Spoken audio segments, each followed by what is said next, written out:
Faure Gnassingbé quitte le pouvoir 24 heures après l'ultimatum de la France. 24 heures après un ultimatum adressé par la France, Faure Gnassingbé a annoncé sa décision de quitter le pouvoir. Ce coup de théâtre surprend tous les observateurs. La pression diplomatique et populaire, à la suite d'un avertissement ferme de Paris, aurait été le déclencheur. Sa démission, effective dès aujourd'hui, entame une transition politique incertaine au Togo. Abonne-toi pour la partie... Aïe, aïe, aïe. L'affaire du Congo, là, c'est... Il y a beaucoup, il y a à boire et à manger. À cause du Congo, les gens vont être bientôt en exil. Le régime de Kigali va vivre ce que les hommes de Mobutu avaient vécu, ou ce que les hommes d'Abiyarimana avaient vécu, les hommes d'Eduardo Santos avaient vécu. C'est comme ça. Quand le régime change, même Hippolyte Kanambe, c'est Rwandais qui va bientôt disparaître de tous les radars. Soyez calme. Ne vous en faites surtout pas. Soyez calme.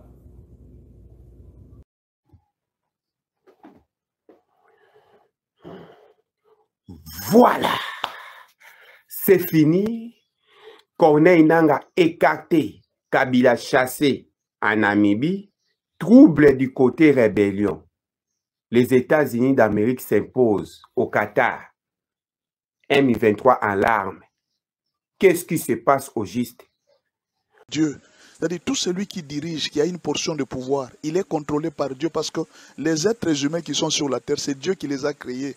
C'est lui qui veille sur toutes les âmes qui sont sur la terre. La Bible dit que toutes les âmes sont à l'Éternel et non au roi. C'est pourquoi tout le roi, on vous dit que toute autorité vient de Dieu. Tous les rois qui sont sur la terre, ils sont contrôlés par les ciels. Et alors, nous allons voir un exemple pour vous faire comprendre comment est-ce que Dieu agit.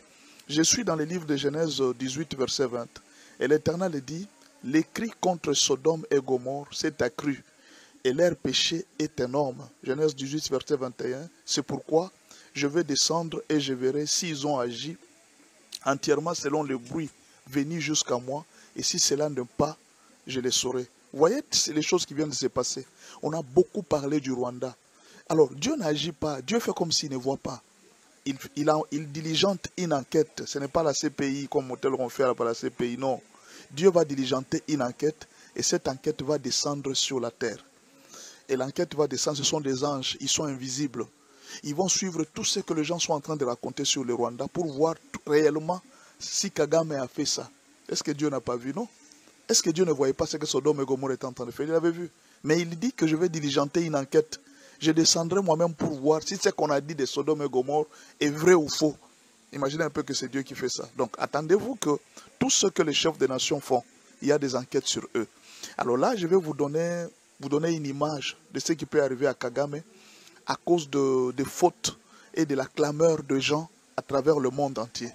Alors, écoutez ce que la Bible dit. Job 34, verset 23. Dieu n'a pas besoin d'observer longtemps pour qu'un homme entre en jugement avec lui.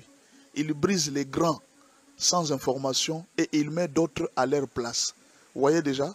Alors, je vais vous citer quelques péchés graves que Kagame aurait commis et qui peuvent lui coûter trop cher.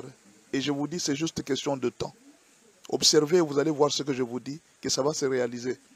Premier péché grave, c'est le sang innocent.